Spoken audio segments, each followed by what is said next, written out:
ఇవ్వాల్సిన food pockets కానీ అవన్నీ వెళ్తున్నాయి. ఇంకా ముమ్మరం చేస్తున్నాం. ట్రాఫిక్ కూడా కంజెషన్ ఉంది, అన్ని రెగ్యులేట్ చేస్తున్నాం. చివరి ప్రాంతానికి కూడా వెళ్లాల్సిన అవసరం ఉంది.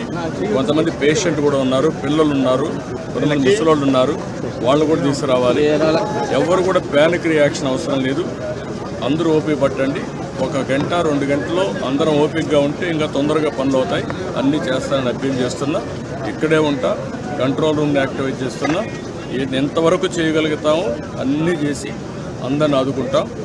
110 పైన బోట్లు పనిచేస్తున్నాయి.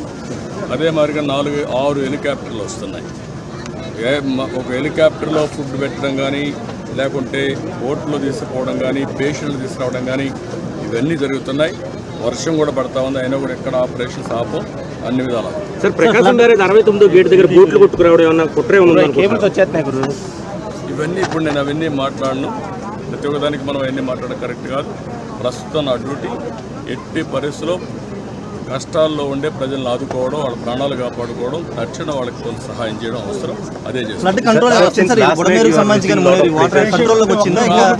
కూడా మనకు ఓవరాల్గా అక్కడే ఉంది 11,40,000 క్యూసెక్స్ ఆఫ్ వాటర్ వస్తుంది. అది ఎప్పుడు రానంటే